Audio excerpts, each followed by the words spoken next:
We're living our truth now. Krista, what? Krista who? Christadelphian? Did you say Christian Dolphin? So are you from Philadelphia?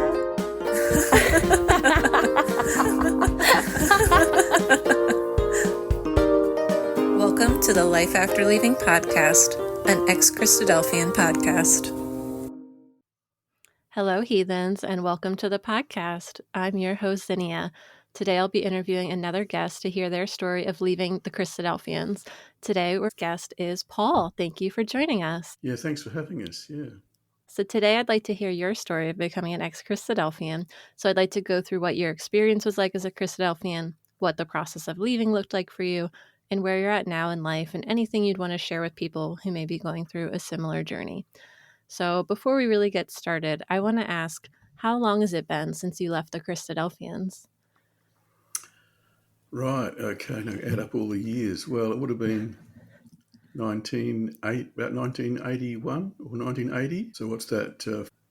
44 years. 44 years. I think right now I don't know if we have like champions, but you'd be like the reigning champion for how much time it's been since you left. That is way beyond anyone else so far. So love it. That's cool. My goodness. A lot of old history, a lot of ancient history coming up. Well, it'll be interesting to hear your perspective because you were in the group at a different time than many other people on the podcast. So we'll have a diversity of experiences.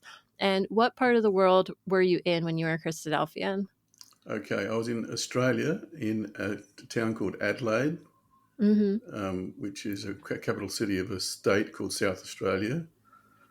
I'm presently living in Perth, which is in Western Australia, which is about 5,000 kilometres to the west. Okay. Most isolated capital city in the world, apparently. Really? Okay. So I've moved physically and also mentally, I guess, in that time. But okay. Sounds right. All right. So we'll get started way at the beginning. So were you born into the group to Christadelphian parents? No, I wasn't. No, this is, we were quite rare because in those days, back in the 60s, there wasn't a lot of conversion happening from, or at least called strangers, into the truth, you know. As they say, yes. Yeah, you still know the lingo. Just using those words now makes me sort of cringe. Anyway, so we were converted. Yeah, Dad was. We were actually, as a family, we were Lutherans. And, okay. And you remember going to a Lutheran church at some point? Yeah. Oh, yeah. Yeah, I was 12 years old when Dad made the unilateral announcement one day that oh wow, next week we're going to Christadelphian Sunday School. So that was it. Huh. It was quite a process, though. It was interesting because Dad actually organised for 3 separate debates between the leading Christadelphian exponent and the local Lutheran priest, I guess you call him, or minister. And which side was he on at the time that he was organizing the debates? Well, he was sort of halfway because it's like he just wanted them to do it for him. He's like, I'm the audience. You guys debate it out. Exactly. Winner gets me at their church. Yeah, exactly. Like they were thrashing it out to win his soul. You know. That's wild. Wow, this is old school. You know, God and the devil. You don't hear a lot of debating anymore. Yeah, I know. Well, this is fantastic. Anyway, Dad was very scientific about it, and I wasn't allowed to listen. You know, he said, "No, can I listen, Dad? No, Oh. go to your room. Go to your room." That's weird. So I did hear a bit of it from the doorway. So okay. Anyway, well, the 3 subjects. One of them was the Trinity. One was the immortality of the soul, and one other one that I forget. I think there was 3 of them. So. Yeah, everyone loves the rule of 3s. Yeah, that's right. The Trinity came into it there somewhere. Anyway, the reason to tell you how this came about was that Dad had a small business. He was a tailor, and he had lots of people coming into his little tailoring shop, having their pants altered or their coats shortened or something. So he had one particular guy who used to come in all the time and give him pamphlets and things to read, and he used to throw them straight in the bin, but eventually he actually read one. Because so it was a preaching effort thing where he dropped off like a booklet or a pamphlet or something. Yeah, big preaching effort on Dad, And Okay. actually, what prompted it was because one of his friends died of lung cancer. Oh, So he's questioning the meaning of life, and yeah. What happened when we die, kind of thing. Why are we here? yeah, and went through a bit of a trauma situation. So yeah, so he had these debates, and anyway, Dad thought the Christadelphian argument was superior, and said, Hmm. "Okay, we're off to the Christadelphian Sunday School." Hmm. Okay. And that was the beginning of the end, as it were, or the beginning of the beginning. And I kind of liked it because it was very academic, and I sort of, I do see a lot of books behind you. yeah, You I'm look still, like quite a I'm reader. still, I got half of them. No, so I've got some Christadelphian books there too, actually. Oh, that's funny. Wow. So I'm still doing it, 45 years later. I'm still at it. Mm-hmm. Okay. Do you want to Well, tell us some more about your childhood and what that was like? yeah, well, we were brought up in a very, nice suburb near the sea, because Dad worked because I was born in 1952. It was only 7 years after the war. Mm-hmm. So I'm one of the baby boomer kids, and Dad bought a block of land near the sea in a suburb. Anyway, so we had a great childhood, and parents were really nice, and there was no sort of abuse or anything. It was really more or less peaceful Mm-hmm. upbringing. So we lived near our cousins, and it was really a great childhood. But of course, the day we were moved into Christadelphianism, it was everything changed in a way because we're suddenly separated from our cousins and Oh. the Were kids they at at the same church, you mean? yeah, they went to Lutheran church, but they sort of all became Okay. atheists and sort of drifted away from, the religion in total. Mm-hmm. Okay. So at school was I felt the most alienation because I had this, very dogmatic view of the world. So anyway, I still had some good friends at school, which was really nice. And I didn't cut myself off completely, but I didn't go to any socials or worldly Yeah. worldly You events can't be like, of the world. yeah. So it sounds Dear. like those social aspects kind It of was, changed yeah, the most especially the social aspect significantly changed. Yeah, after yeah. changing. Okay. So, but I still have some very good friends, which I still, sort of keep in contact with some of them too now. So from high school. That's a long time. Mm. And then with your ecclesia, how did you feel about that? And was it somewhat more liberal or conservative that you remember, the one that you attended at the Yeah, time? it was more liberal, which was nice, and it was pretty big, and it had a big youth group. So Okay, so at least there was a social group there for you. yeah, that's right. That sort of took over the whole social life was youth group and Sunday school and the lecture. Used to have a lecture Hmm. on Sunday night. Oh, so you had the double on Sunday? Double Kind of, feature? yeah. They had. Well, the memorial meeting was Sunday morning, and Hmm. then there was Sunday school at 2 o'clock in the afternoon. Sorry, yeah, I know. But I made some great friends in the Christadelphian church too. I made people that I still see now because it was kind of liberal.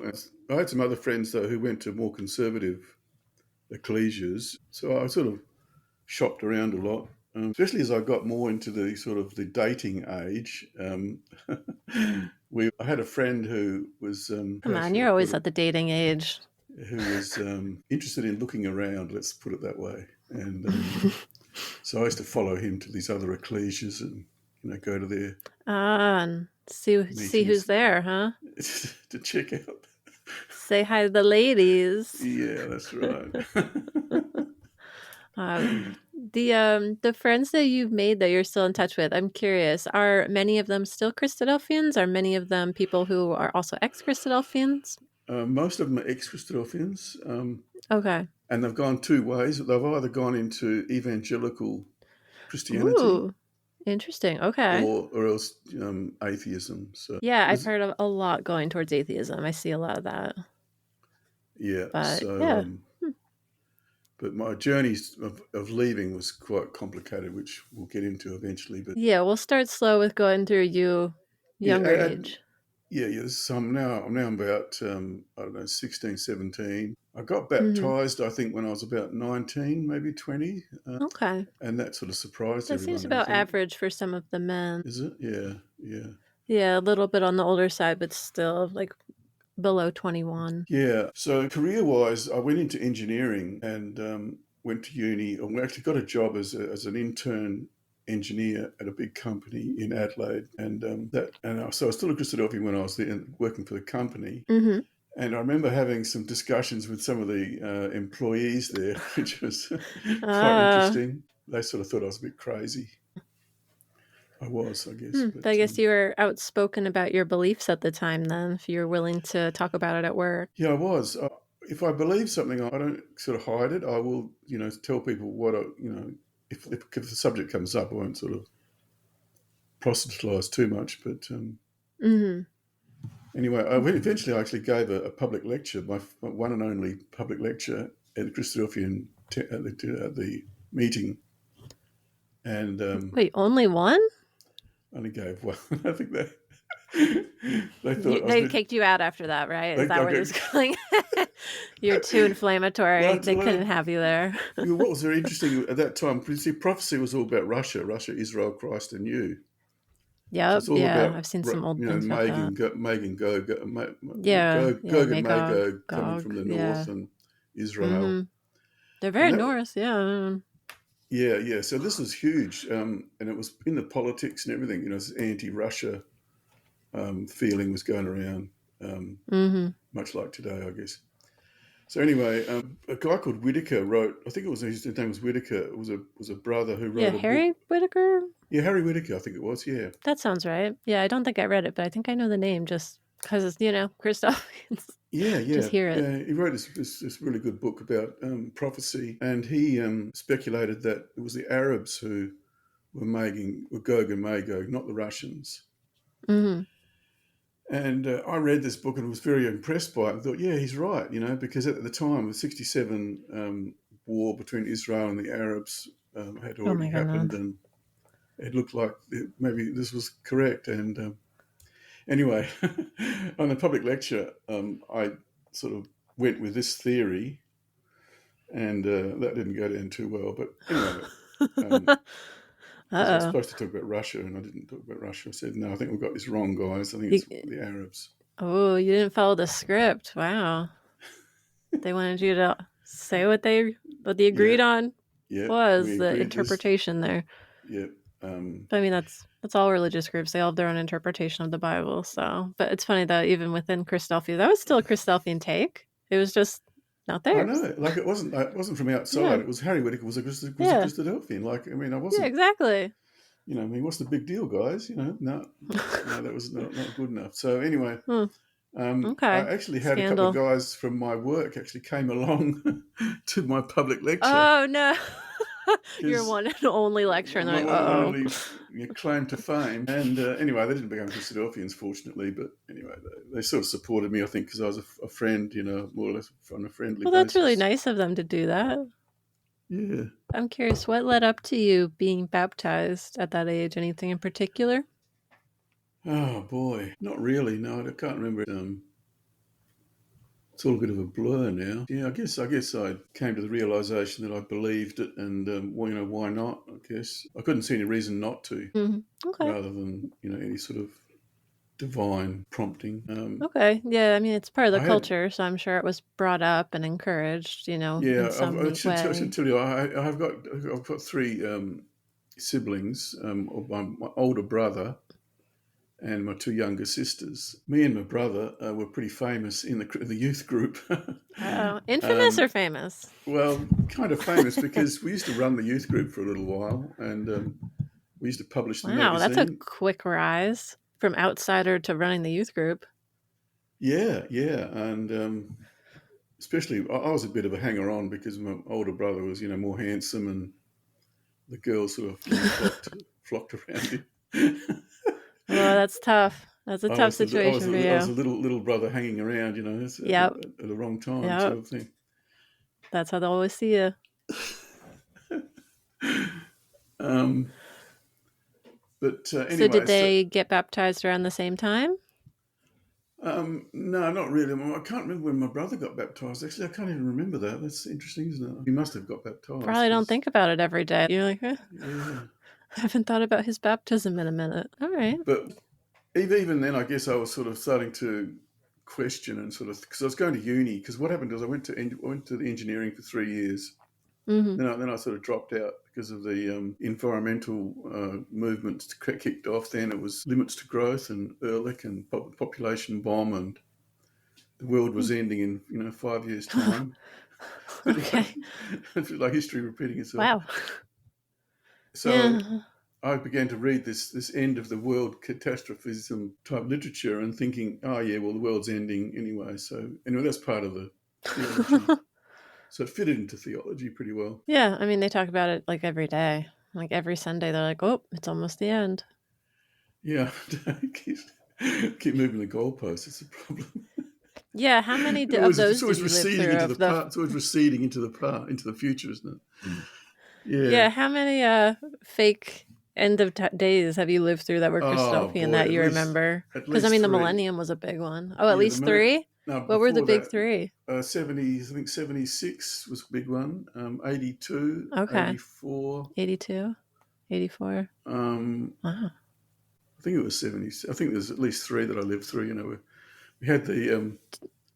was that because there was like wars or something? Yeah, because the prophecies, they added up all the numbers from the prophet of Daniel. He came up with this figure from 1948. Usually came from 1948, the state of Israel. Okay. And you add on 25 years to that, or 24, because it's a generation from the fig tree blossoming. God, I can't believe I still remember that stuff. So I can't believe you still remember that. It also sounds like you're in a dream world and telling me nonsense. You're telling me, the fig blossomed, so it was 25 years after that. I'm like, 48 plus 25, what's that? That's 60... No, 73. No, it must have been 73. And then it was 30, then it was 20, then a generation was 30 years, so that would have been 78. Yeah, it must have been 73, 78. And there was one in the 80s, yeah. Oh, boy. So there you go. So that was how it was all calculated, and nothing happened, of course. And but when you... Yeah, and you dropped out of school for that, believing it was the end of the world. Yeah, I know. Like, this is serious stuff. And so I dropped out of my career thinking it's the end of the world and pollution and anyway, it's crazy time. It really was. Wow. Yeah. Well, fortunately, the world didn't end. You're still here, and you have a career, it seems like. So that's good. I made it. That was a bit of a step off that path towards your future. It's funny. So the circle's sort of completed itself. So I've come back round now to writing a journal article in a theology journal debunking the whole thing. So it's come back to haunt me. The fig tree blossoms you're debunking? That mathematical calculation? More than that. Just the whole story.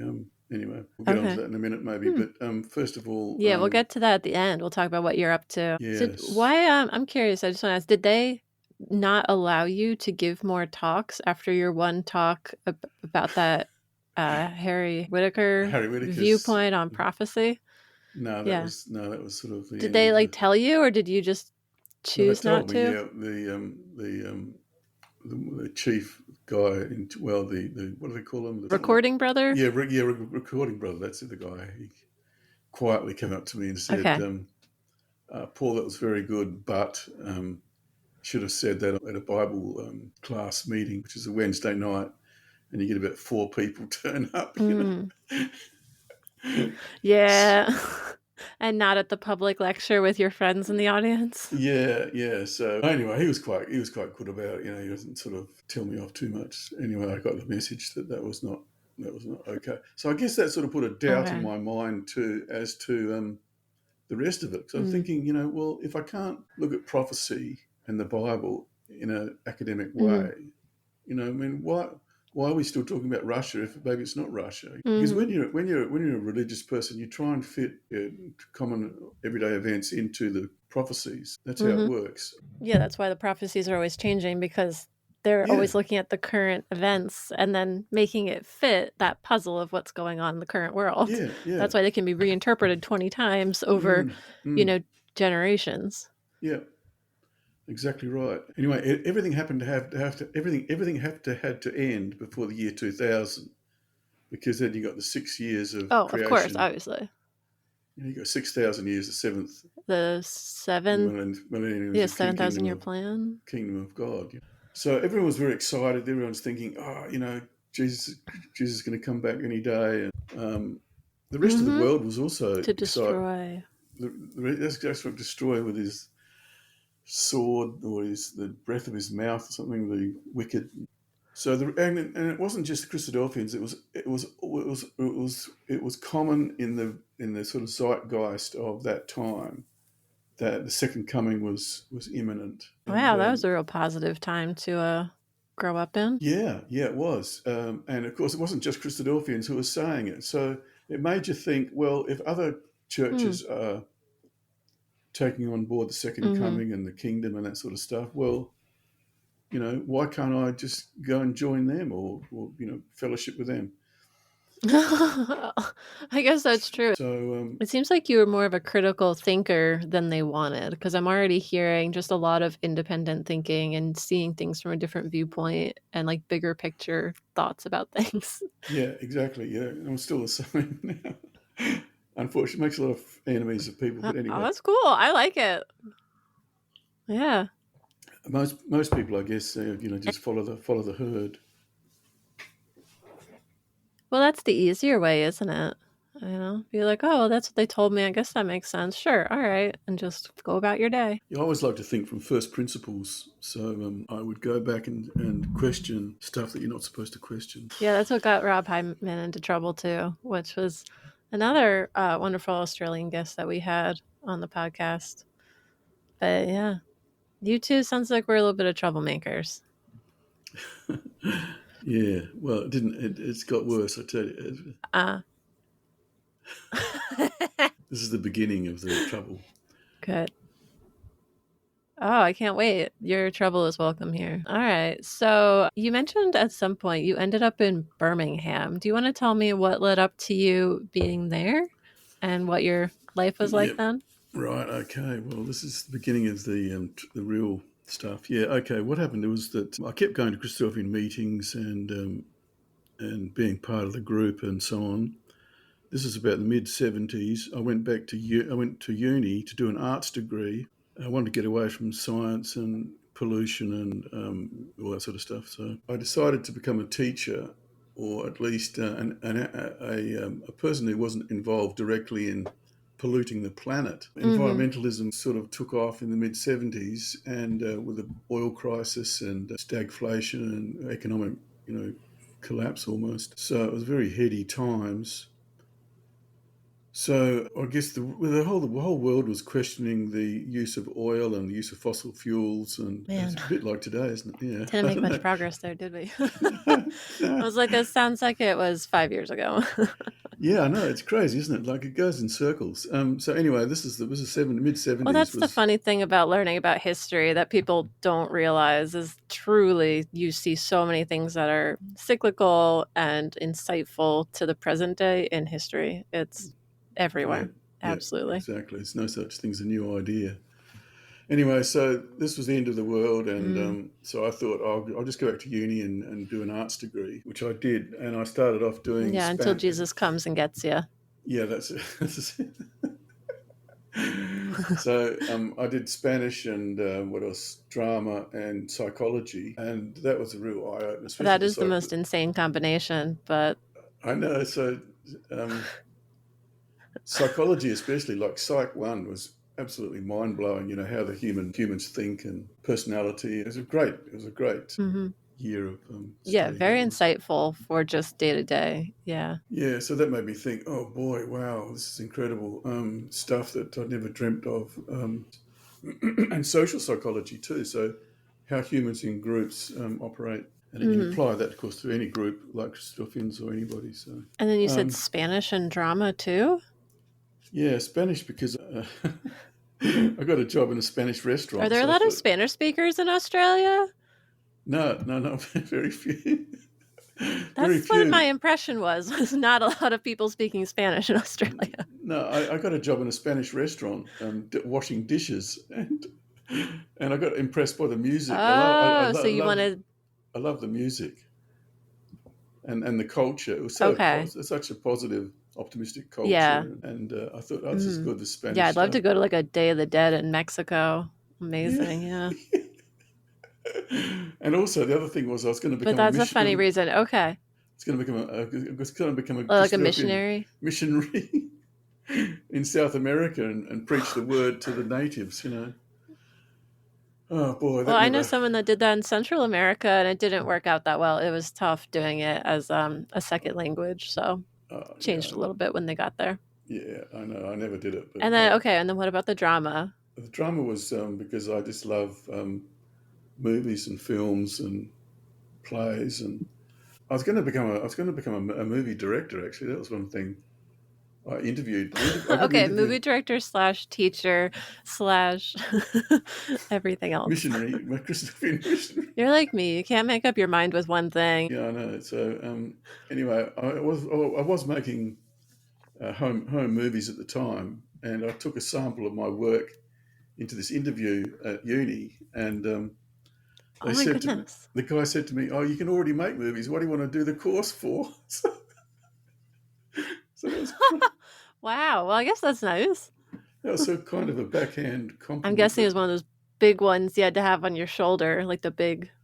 Yeah, that's right. So anyway, I thought, oh, no, it sounds like too much like hard work. So I could have, like these decisions that you make, at the time was just unbelievable. Yeah, so engineer to teacher to missionary to movie director / also being a dishwasher at the time. So movies did not work out. So it sounds like your next one was like, oh, I'll just become a husband. Is that what the thought process was? Where you that was the move to Birmingham. So what happened? I finished the degree eventually. I didn't quite finish it. I did 90% of it and failed the last subject. So again. So I thought, I'm out of here. So I decided to go to England. Wow, that was your second time leaving school then. Yes, when I came back, I eventually finished it anyway. But Okay, good. So eventually you did. So I'm getting old now. I'm about 25, 26. That's pretty old by Christadelphian standards. So, but I wasn't not married, so. Man, like 1800 standards, you mean, when women were spinsters at that age. But most of my friends were already married. Like, they got married when they're 21 and 22 years old. I think I heard another one. I think I also heard that women were called thornbacks or something like that if they weren't married. It was like the older version of spinster. So that was probably when they were like my age now. Oh, gee, that's terrible. Yeah. Yeah. So, yeah, you were aging fast, huh? I was aging, and I'd gone through all the, available women. The local ecclesias. The locals. So I thought, I've got to go to England. You might want to rephrase that. You just said, I've gone through all the women here. That makes you sound like very much a player, sir.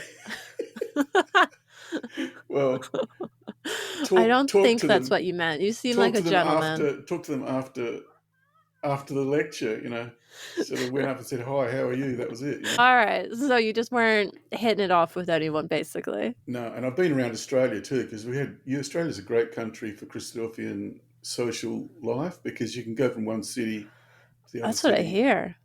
Sounds like a party. Yeah, and you can just crash in someone else's house, and it's really good. So anyway, I'd sort of done Australia basically. So then I had to go to England to find a suitable life partner. What made you pick England? Like, you could have gone to Canada, you could have gone to America. There were Christadelphians all over. Why Birmingham? Just the highest concentration, you thought? Yeah, it's a good question. I don't know. England just, I guess it's like the mother country. It's like the center of the universe. The unofficial capital. Yeah, for Christadelphians. Yep. Everything came from Birmingham. The hymn book came from Birmingham, and Harry Whittaker came from Birmingham. So it was all because of Harry Whittaker. You're like, you know what? I should go, shake his hand and thank him for ruining my future as a exhorter. Yeah, I can put it all down to Harry Whittaker, who's destroyed my Yeah, that's where spiritual it all career. started. It was all him. um, So what was it like when you got to Birmingham? Did you like it? yeah, kind of. It was okay. I met some really nice people and ended up boarding with some Christadelphian, or actually ex. Now this is the beginning of the end because these people were sort of on the fringe of Ooh. Christadelphia, and they were experimenting with Pentecostalism and weird things I'm like that. shocked that they were the ones that hosted you then. I would think you'd be staying with like I've heard like some people be like, oh, I stayed with like the presiding brother, the recording brother, like someone on like the arranging board. Yeah, well, it wasn't Hmm. official. That was the thing. I just went over there by myself and just bummed around and had a few contacts, and I just Okay, asked but you're like around. couch surfing.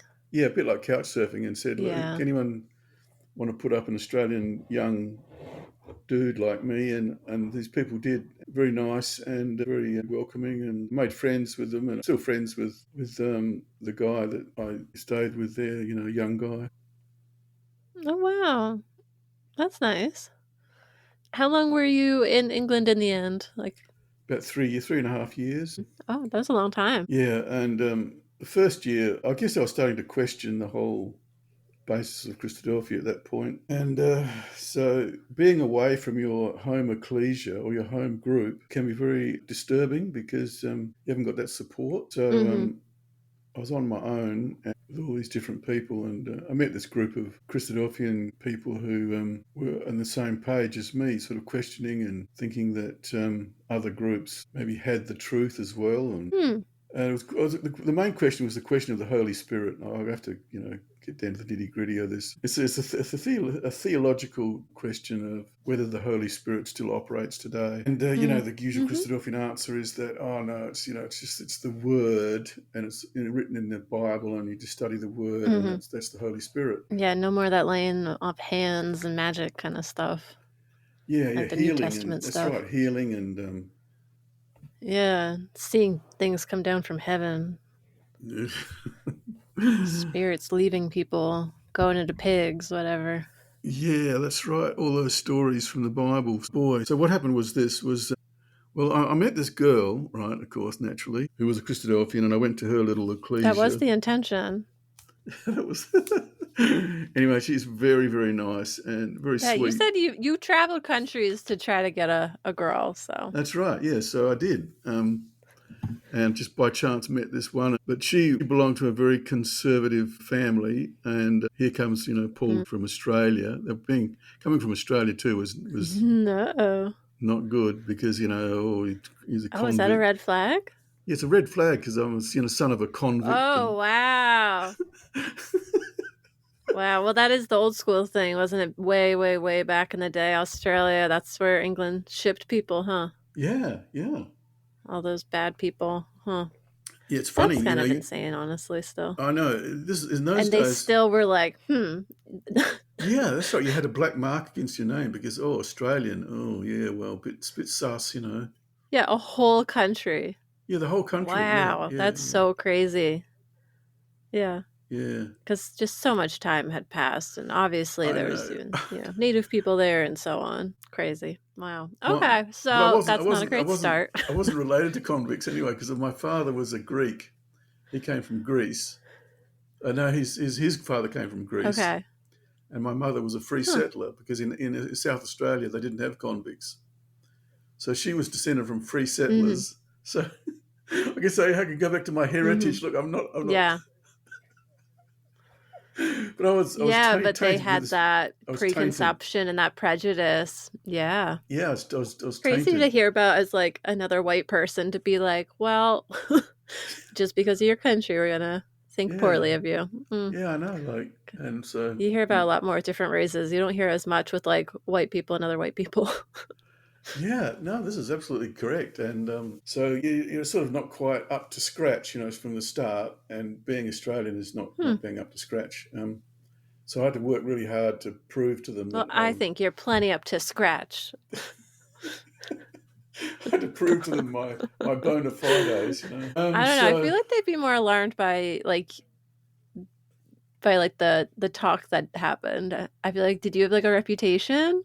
Oh, Like being maybe. a Yeah, this is troublemaker? really interesting. I used to talk to people and they used to say, "Oh, yeah, you're the friend of so and so." Some distant person that I knew in Australia. Mm. And I said, "How do you know that? Where do you get that information from?" So there's some secret Yeah. thing The going on there. grapevine. Yeah, the grapevine was incredible. Like, I'm there. Hang on, how do you know that? Yeah. So they've done their research. Yeah. They This know Paul, all this somehow. this Paul character.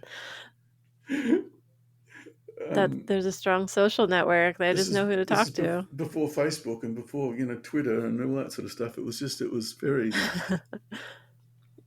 Mm. So they've done their research. Anyway, I eventually talked this girl into Hmm. going out with me, which was really nice. And but Okay. her family were not very impressed by me.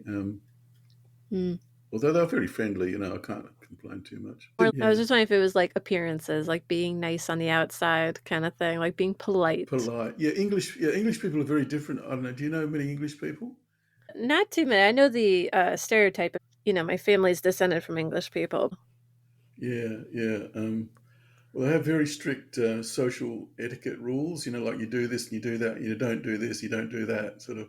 Australians are more Mm. casual and more, in your face, and that doesn't go Yeah. down too well with English When I people. picture Australia, I always thought it'd be the ecclesias where people would walk in like flip flops, like that. That's what I picture with Australia, like very casual. Like the people I meet are just like real fun vibes. And yeah, I don't see that with England. Yeah, I would think they would be more on no. the conservative side, but I guess honestly, from what I've heard, it's both in Australia. But I like to picture as being very casual.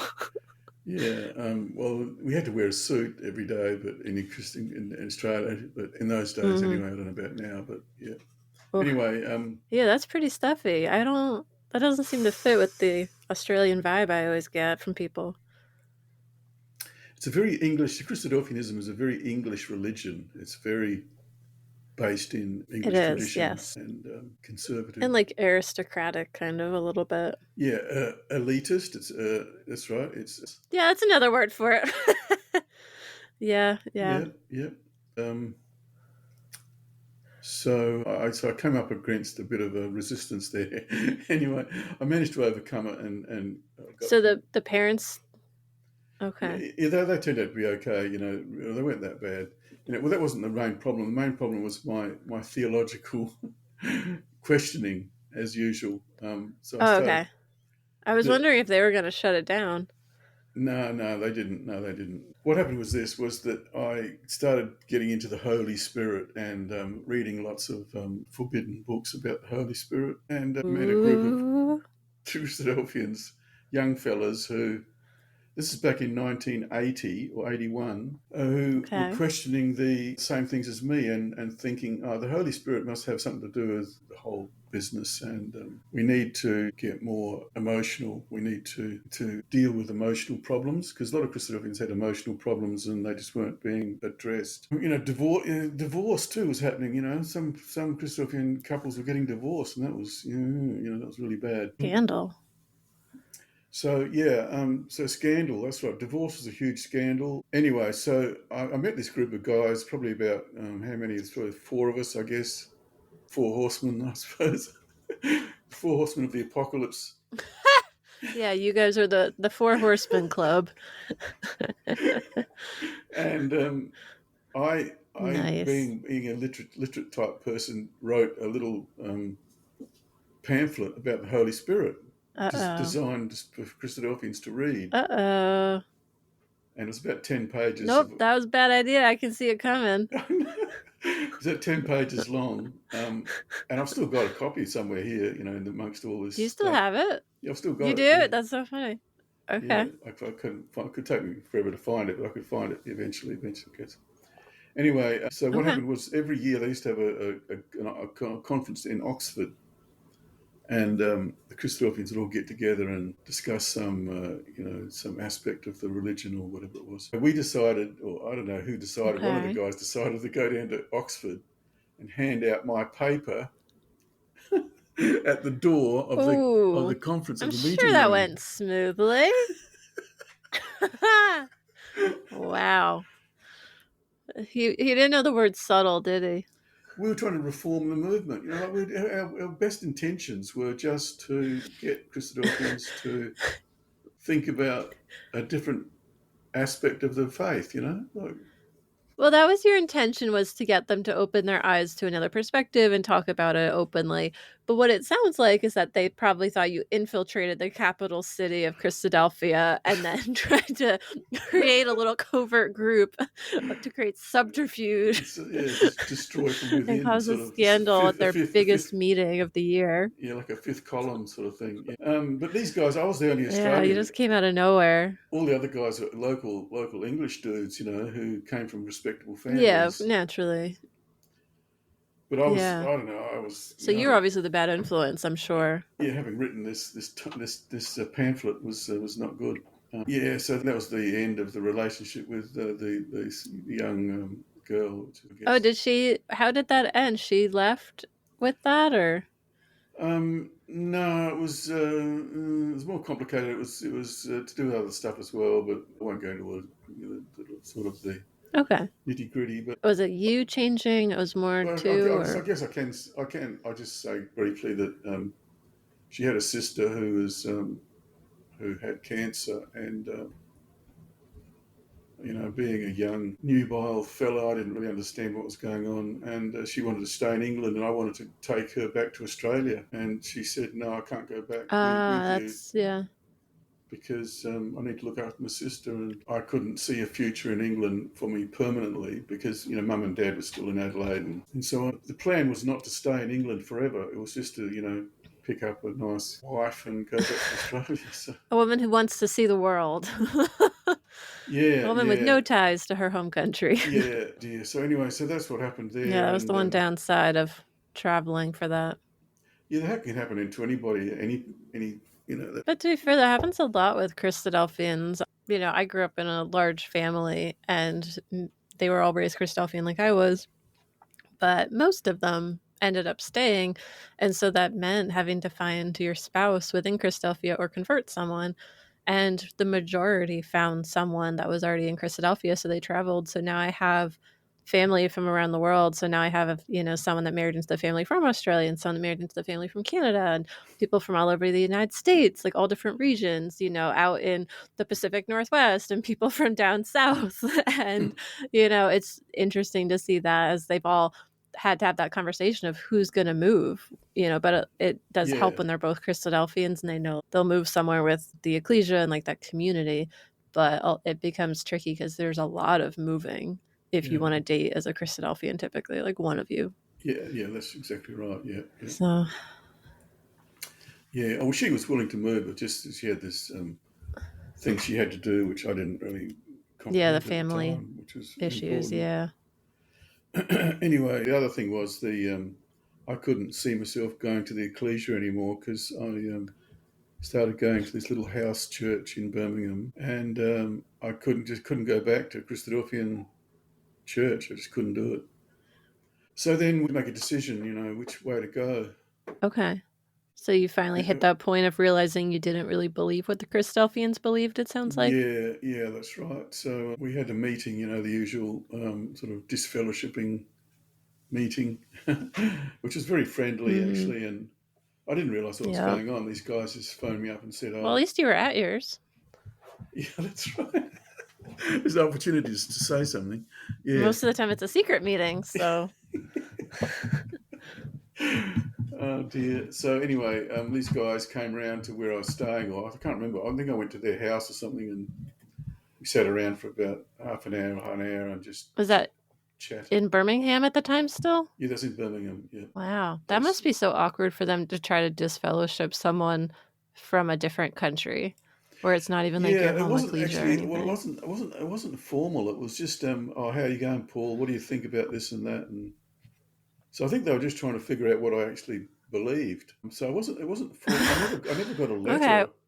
I never got a letter or anything. Yeah, it sounds like it came from a place of curiosity more than a place of hostility and conformity, perhaps. It did, yeah. And okay, so that seems better.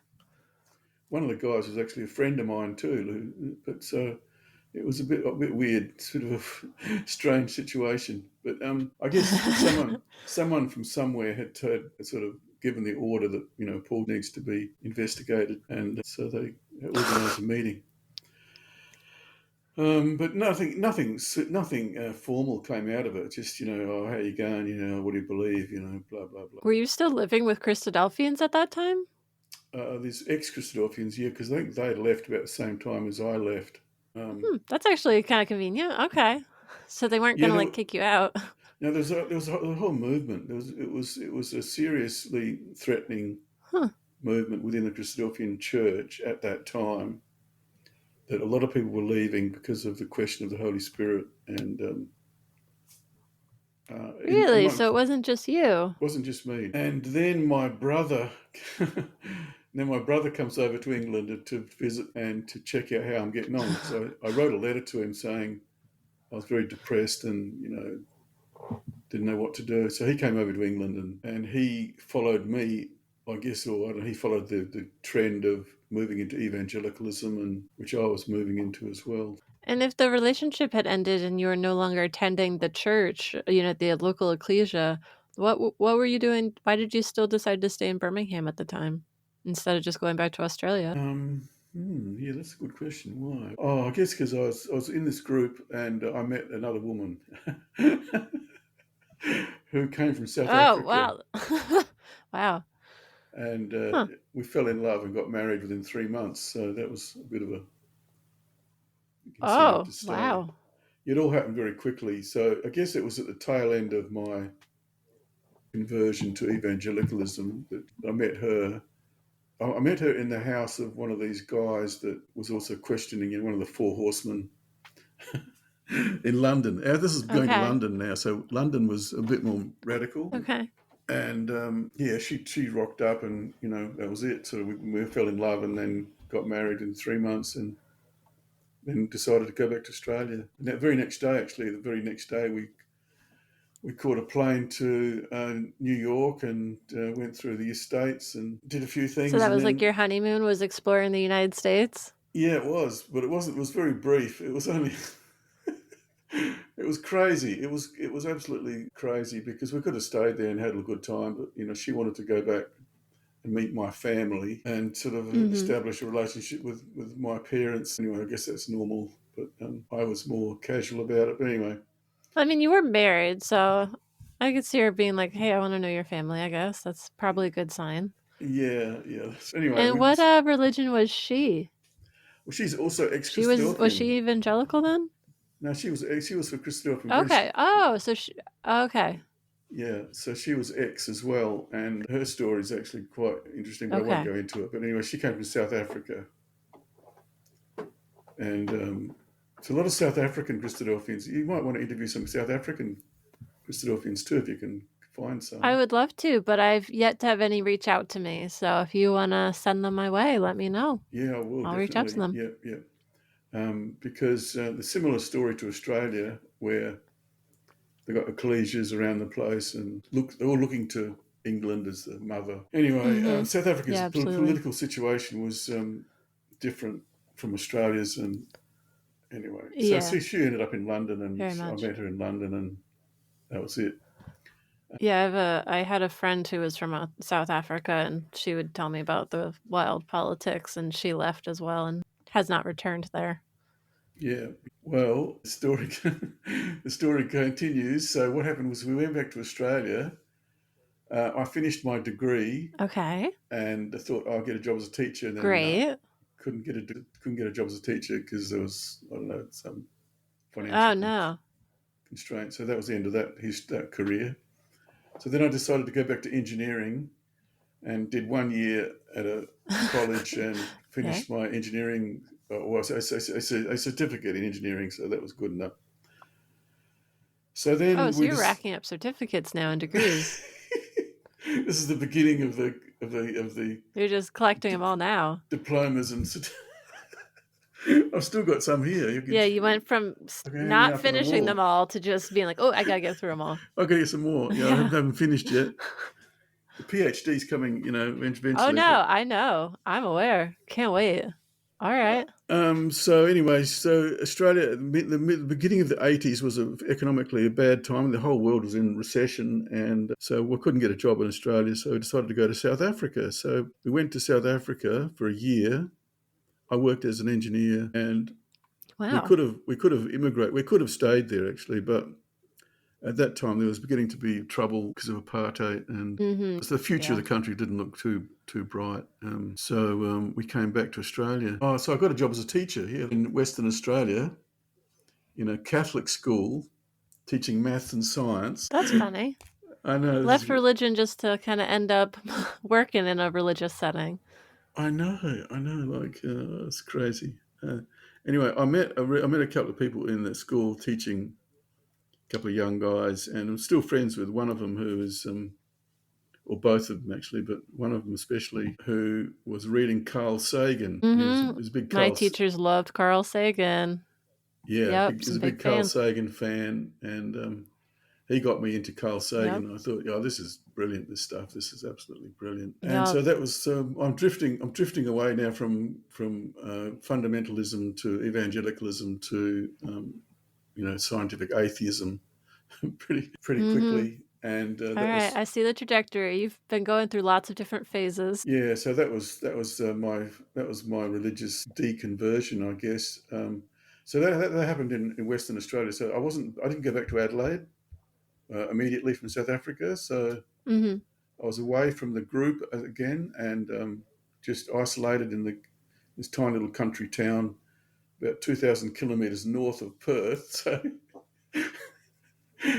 it's just there's such a tyranny of distance. Like there's so much distance between cities and towns that it's just incredible. So I'm surprised when I see people that I follow in Australia and they're like, "Oh, I had to fly to this city and that city." I'm like, "You have to fly? Like we just drive everywhere in the States." I was like, I guess it's not that big. To drive from Adelaide to Perth takes you 3 days. Like it's a 3-day continual driving. Wow. You can't. The distance is just incredible. You can't imagine it. Yeah, that'd be like me driving to Mexico from where I live. Yeah, that's right. Yeah, like and there's like nothing in between. Like there's only desert and a few bushes. Like not like there's towns you can stop at. In Yikes! Between. And like tarantulas and stuff. Yeah, and spiders. And scorpions. Scary stuff. A bit crazy, but anyway, that's a bit like everything that can kill you. That's what they tell us about Australia, is that like all the wildlife can kill you. Watch out. Yeah. They're like, they've got sharks. They've got dangerous spiders.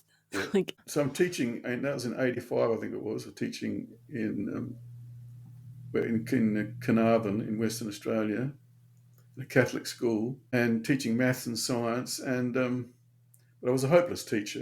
I'm not disciplined. So the kids were running amok in my room, Sister Goretti comes in and has to discipline the children, and wasn't too happy. So that was the end of my teaching career. So I went back to Adelaide. Okay, time for yet another career. Went back to Adelaide. What am I going to do? So I did the public service exam and got a job as a clerk in the public service. Okay. And in those days, you could just do this test. And so you're working like administration? Yeah, in Social Security, and eventually went to taxation office. So cool. Now entering my financial career phase of working for the taxation department. Anyway, it's a steady job and interesting in times. And exactly. And while I was there, they subsidised my study again of accounting. So I did an accountancy degree. Okay. I was in the tax office. Oh, racking them up. So now I'm starting to accumulate the degrees a bit more. So that was good. And then I got sick of that after 10 years and thought, no, I can't continue this. And my wife at the time had a business. She just started a business in nursing, so in home nursing. So I decided to become a manager. I sort of managed that for about 10 years or something like that. And then the proverbial hit the fan, and because we tried to expand the business overseas in Indonesia, and anyway, it didn't work out. So divorce, And Okay. then I ended up in China. Oh boy, this is getting interesting, isn't it? when I How when I did you tell end the up in story of my China? life, What is happening? I can't believe I'm the same person. Seriously, I can't believe that this is me I'm talking about. Yeah, I mean, Talking about a stranger. It's not me, surely. I didn't do this. Sure, did I? Did I do that? I can't. I couldn't have, surely. the longer you live, the more you're like, oh my goodness, I have a lot of stories. So anyway, I ended up in China because I met these Okay, so you got guys. divorced, ended up in China. Yeah, and I went back to Indonesia because I met this young girl. Anyway, etc. etc. Anyway, that wasn't working out, and then so I met these guys in Jakarta who wanted me to be a manager of a company in China. And I had no intention of going to China at all, zero. But I thought, oh, this is a good opportunity to get out of the situation I was in Indonesia. They bought me a one-way Okay. they bought me a one-way ticket, and so I told me to get a tourist visa, and I was going to manage this company in China, right? And that's in 2006, yeah. Okay. So I jumped on the plane, got to Hong Kong, and anyway, eventually I got to this factory, and I was the manager of the factory. And anyway, long story, but I won't go into it now. But that ended up in a complete disaster. How long were you in China? 4 years. I ended up staying there for Oh, 4 wow. years. That's a long tourist visa. Well, I had trouble. I had lots of trouble with the police. 4 years sightseeing. Well, I wasn't safe. What Oh, happened was, no. what happened was that the company was a sham. It was one of these fly-by-night companies, and the owners no. disappeared one day and then left me holding the Ooh. baby, as it were. Wow. The Chinese police Yeah. came and Yeah, I can see that not being good. the Chinese police came to the factory and said, "Oh, I was So they kind of put a stop to it. I was under house arrest, basically." So I phoned up the Australian embassy, Oh and they my said, goodness. "Nothing we can do. Thanks very much, guys." Wow. So I was under house arrest, and because these guys had just disappeared, took all the money, and just did a runner. Boy, so then eventually I got sick of staying under house arrest. After 3 days, I said, "Okay, can we sort this out? Because I've got nothing to do with it. I don't know who these people are. Don't know where they came from or nothing about them. Can I just go?" And so 3:00 in the morning, because the suppliers of this company hadn't been paid, they were standing at the front gate.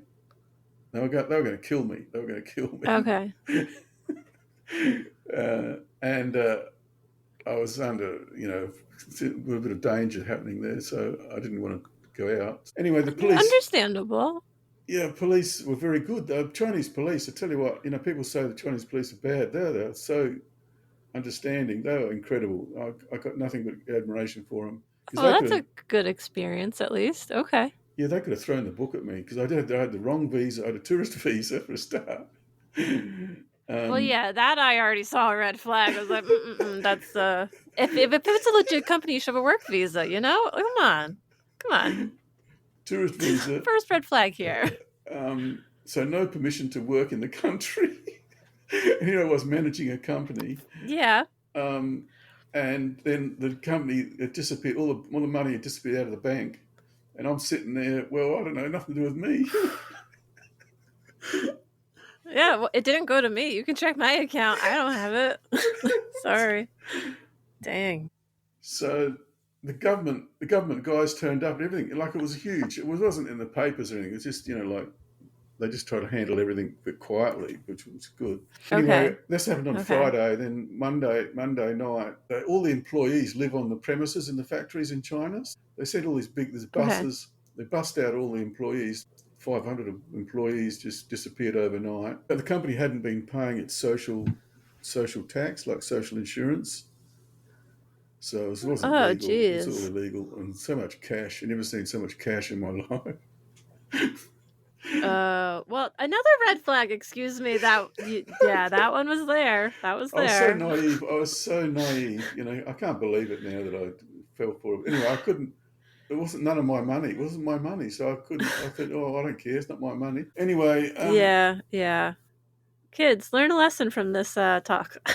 Yeah, 3 o'clock in the morning on Monday, I said, "Look, I'm out of here, guys. I've got nothing to do with it. I don't know anything about it. Can you just take me, to the border, or just, take me anywhere? I don't care, but I want to. Yeah, anywhere else.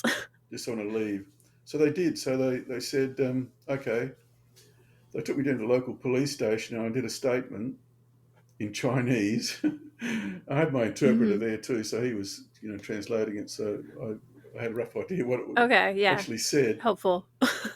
And you do your thumbprints, and your fingerprints on the document, and to prove it's you. And then they said, "Okay, well, Paul, to prove that you're not secretly a criminal mastermind." Yeah, that's right. So this is before electronic, digital ID and stuff. It was just all paper and stuff like that.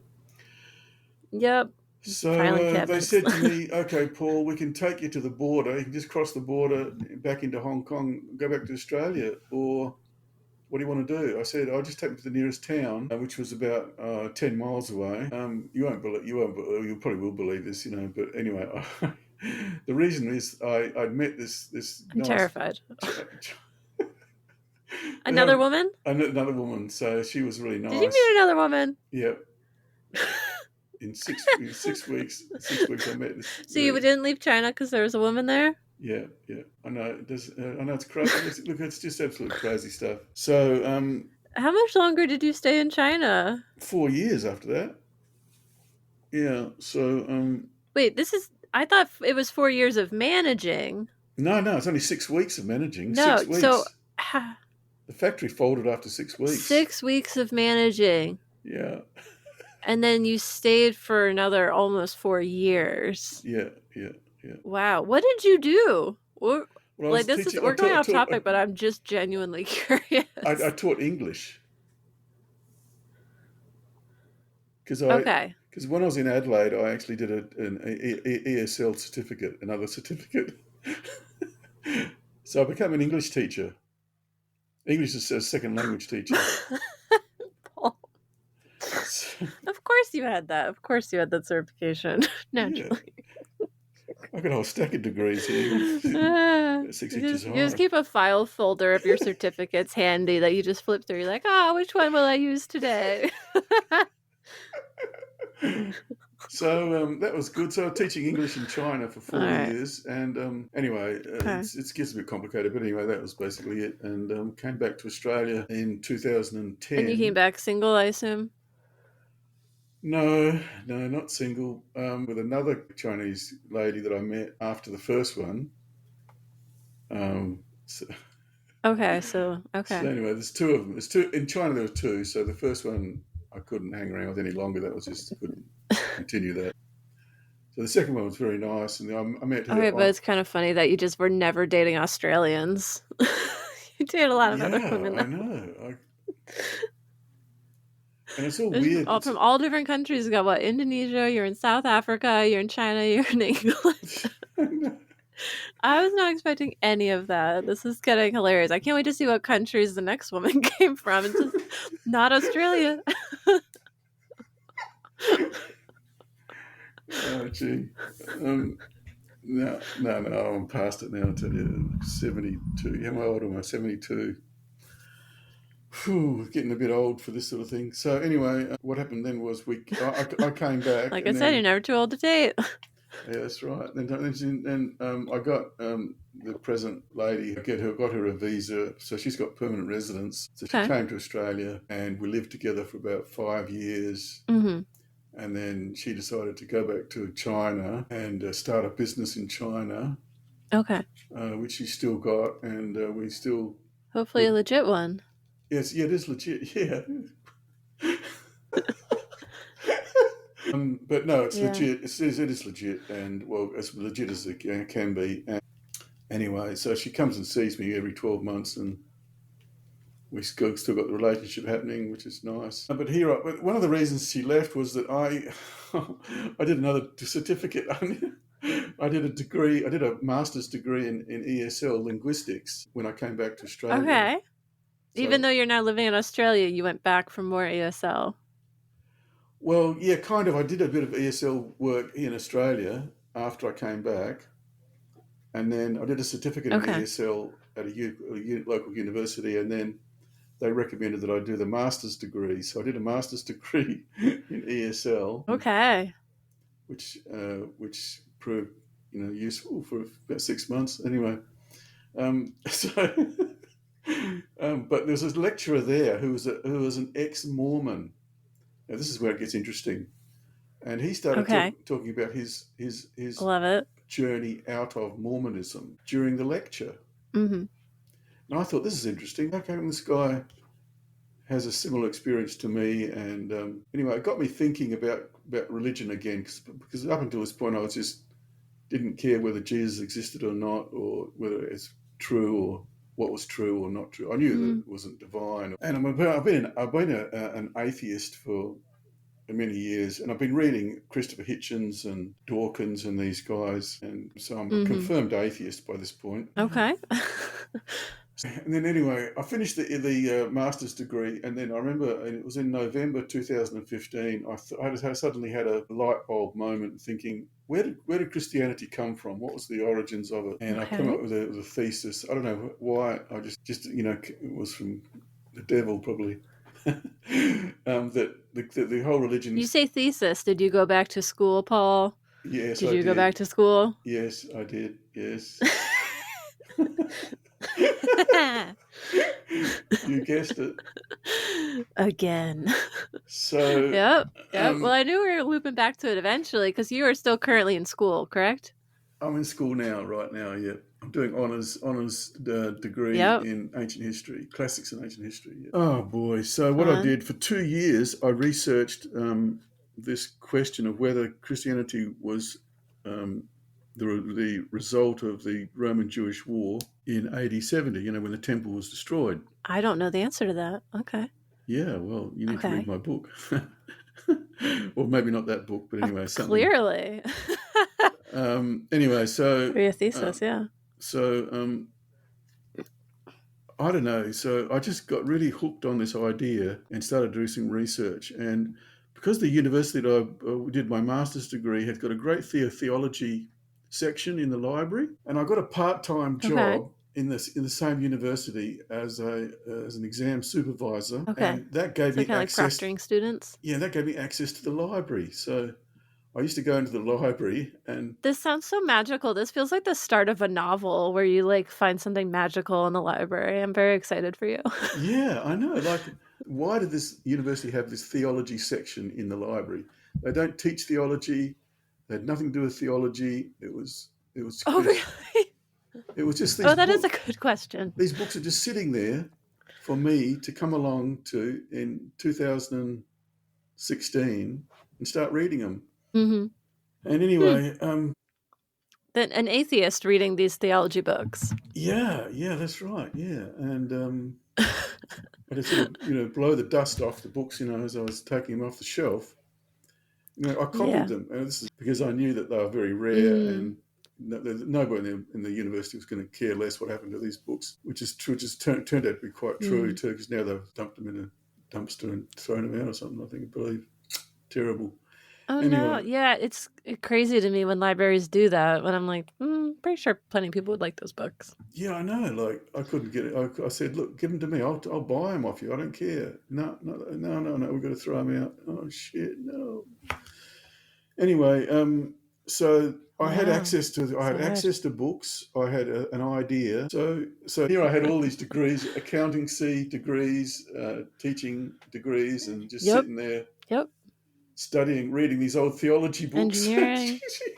I'm not seeing any parallels with my life. I definitely don't read weird 1800s theology books for fun. Not me. I know why. Anyway, I just had this idea. Someone has the same pastime as me. Yeah. So anyway, the more I researched the question, just how did Christianity begin? Where did it come from? Was Jesus a real person, and so on? And how did the apostles fit into it? So anyway, the more I researched it, the more evidence. Yeah, it's like the foundation of Christianity. Yeah. So the more I researched it, the more I thought, yeah, I'm right. I'm bloody right. And then I wrote these books and nobody read them, and I thought, oh, damn it, nobody's going to believe me.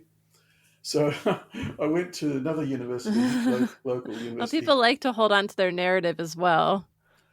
Oh, yeah, look. This reminds me of you sending off your pamphlet to the Christadelphians, where it's like, we're good. We're just going to stick with what we already agreed upon. Take your pamphlet somewhere else. And now it's like, oh, thanks for the book. We've already kind of agreed that we're just going to believe this anyways. So have fun with that. Like, it's not really the crowd that needs it isn't the crowd that wants it. Yeah, exactly. I mean, I've had so many... Or at least the crowd you're aiming for. Yeah. I mean, I could talk for hours about academia and the biases and some of these guys. Anyway, so I thought I was going to change the world. I had a little meeting in the local library and to launch the book. And about, four That's people... where it starts. Four people turned up. And complete disaster because... Hey, that's more than zero. Complete disaster because I've heard of authors with book signings and not a single person comes. I feel so bad. It does happen. So 4 is more than 0. Oh, that's terrible. Anyway. Yeah. So sad. I couldn't get the overhead projector thing to work. So I had to sit around my little laptop. Oh, no. And there's a Christadelphian guy turned up. Well, good thing there wasn't that many then. Yeah, I know. And there's a Christadelphian guy turned up and he walked out halfway through. So he thought, oh no, this is too radical for me. I'm out of here. So that's funny. Anyway, I'm just on the cusp right now of writing an article for a journal, for a theology journal, which should get published, which is going to change the course of history, maybe. Cool, congrats. And it's taken how many years? And you can send us the link. I'll whenever it's ready, I'll add it to the description for the podcast when this airs, so people can click on it. Yeah. I'm in the throes of just finishing it off now, but thousands of hours of research. You wouldn't believe how many hours I've spent on this. Oh yeah, man. Because I believe it. I've already spent hundreds and hundreds. I've been working on this podcast for over a year. But it's only launched a few months ago. Yeah. It's a labor of love, really. And why do I do it? I should be doing something else. Anyway. Good question. So I'm doing honours now and just finish that next year. Hopefully that's the finish, maybe, or maybe a PhD. I don't know. So that's PhD? Awesome. Is that going to be your last degree? What comes after? I think I might run out of time, actually. I'm starting to get a bit old for this sort of stuff. But that's the point I'm at to right now. So there we are. That's 45 years of progress, I guess. I don't know whether you call it progress, but it all goes of just a life lived. It all goes back to this guy in Dad's tailoring shop who... It really does. That set off a course. Who set off this whole chain of events. Isn't it funny how that is? That butterfly effect kind of thing? And here we are. Oh, boy. It's traumatic, actually, talking about it. Yeah. I'm sorry. There's a lot of heavy stuff in there. Relationships ended and people, had their opinions on things and police got involved. One question I like to ask everyone, but I like to ask, do you regret leaving? Yeah, no, I don't regret leaving at all, no. Sometimes I think about... I can't imagine you trying to fit in a box. No. There's no box big enough to fit me in, I don't think, or weird enough shaped. Nope. Yeah, I can tell that. It's just, you can't sort of imagine things being different in a way, but the only thing I guess I think about is the time lost, going to lectures and stuff. But all that time that I spent hundreds of hours going to public lectures and Bible classes, and you know what it's like, hundreds of hours. Oh, of course, yeah. Yep. Every week. Studying the Bible. That sort of led me to this point where now, if someone says to me, what about Zephaniah chapter 3, verse 16, I say, oh yeah, what about it? I actually know the stuff. I know the Bible backwards. Yeah, you're very well educated, very studious. And have a strong foundation for theology. Yeah, exactly. Yeah. And I'll tell you what, my best friend in the theology field is a guy who's an evangelical who lives in Perth here, who I met a few years ago. Interesting. He is totally opposed to what I'm doing, but he actually reads my stuff. He actually reads it. And he actually helps, Okay. he's helping me to publish a paper in a theological journal, like a reputable journal, discounting Yeah. what he believes. I still can't believe why he's doing it. Wow. Like, Interesting. I like that he doesn't seem to be putting his values as a condition of your like friendship. He's like, no, my friend wants help with this, so I'll help them. It doesn't yeah, matter that it's not what I think is right and what I believe in. yeah, yeah. And I tell That you seems what, pretty selfless. It and seems that's like a it. good friend, Yeah, potentially. yeah, yeah. He's an amazing guy. And I mean, I don't believe anything. You know, he's just done a PhD on memory theory. You know, saying that the Gospels were Huh. written based on their memories of Jesus, and this is a whole new field of study. He's done a whole Yeah. PhD on it, and he told me he did this That seems PhD. like a tough one. Yeah, it's a very tough one, and he told me he did a whole PhD. Then no one read his thesis. No one. He's done 3 or 4 years. Oh. Anyway, eventually he got published, but like in the academia, it's so hard to get anywhere. It's unbelievable. But anyway, Mm. one thing I was going to say, yeah, that's right. Look, Okay. Very interesting story, though. my most ardent enemies, I guess, academically, would be atheists. They find no. This is sort of I'm not talking about all of them because I'm an atheist myself, but in general, they're so Well, arrogant. that's the interesting part of it.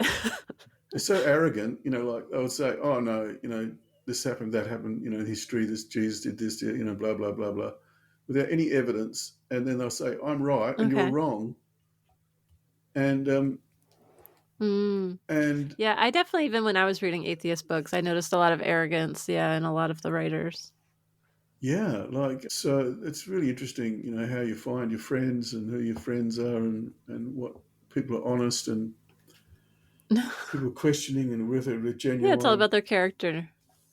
Yeah, it's more about character. Yeah. Exactly. It's more about character. You're exactly right. Yeah. One of the things I definitely learned in life was pay attention to what people do, not what they say. Because there's plenty of people who would say things like, oh, I love you. Oh, we're this, we're that, whatever.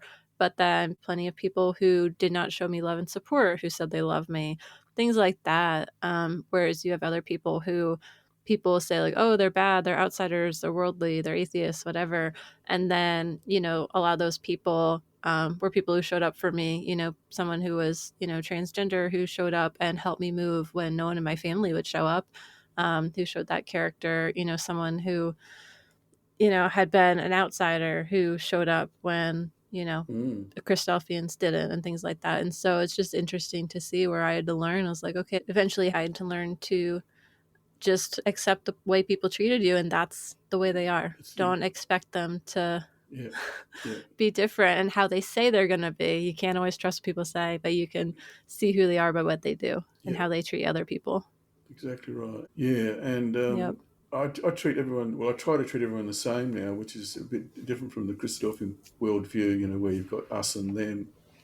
Like I try and, as much as I can, just treat everyone the same, like we're all the same on this planet, and we all have the same needs and wants and desires and aims and ambitions and with the same feelings. humanity. Yeah. I think that's a healthy view to have. We're all different, but we have more in common than we do differences, honestly. Yeah.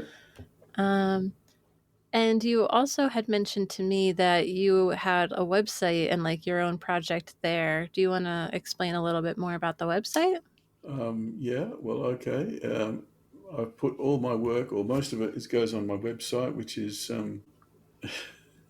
pretty out there. But anyway, it's called Religion Free World, all one word, religionfreeworld.org, and you can find my contact details and access to my books and everything. Also, I publish on academia.edu. and ResearchGate. That's two academic websites which publish Nice. Love those.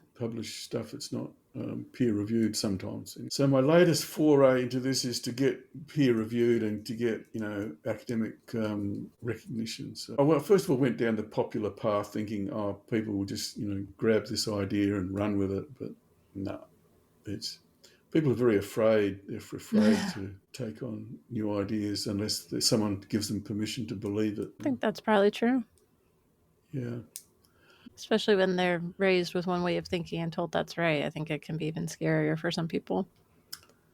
Yeah, that's right. Even academics too. So academics are afraid of losing their jobs, and especially in theology, if you come out as being too radical, it could be a career-ending move. So most of the guys in theology who are publishing what I think is sincerely academic stuff are retired, and they've quit their job. They've already quit their job. So okay.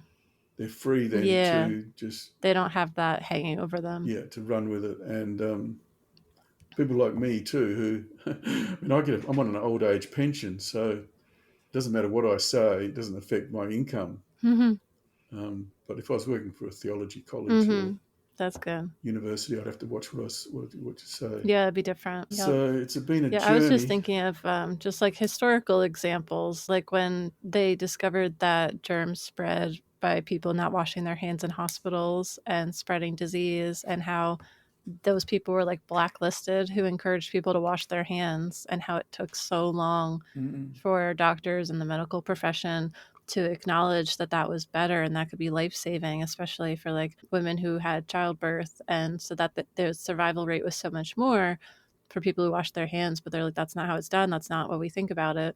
And so just that it takes so long and so much effort and so much evidence and so much just to get any sort of acceptance of that, any sort of curiosity about a change, even with that where it's so beneficial, so life-saving, so scientific. You would think it would be easier, but even with that community of a science community, it wasn't. And we've seen that. So not surprised that you have that there as well. Yeah. So bit of a learning experience, but we press on. I don't know when I'll give up. Sometimes I think, I'm just going to give up this whole thing because it's just too hard. But what else am I going to do? Do another degree in something. You need something. You'll always be up to something, I can tell you that much. Yeah. And what led you to connecting with other ex-Christadelphians on Facebook? I'm guessing you've been in the group for a while? Yeah, well, I'm still in that group. Well, I guess I feel sympathy for these people that have really had a hard time leaving. My leaving has been very peaceful. I mean, Mum and Dad didn't really care much that I was leaving. I think Dad did more than Mum. Dad was more of a fundamentalist than Mum. Mum didn't care as long as we were hanging around her. She was happy with that. But I had any huge arguments with my father or Mum about it, and that's good. Yeah, so I can't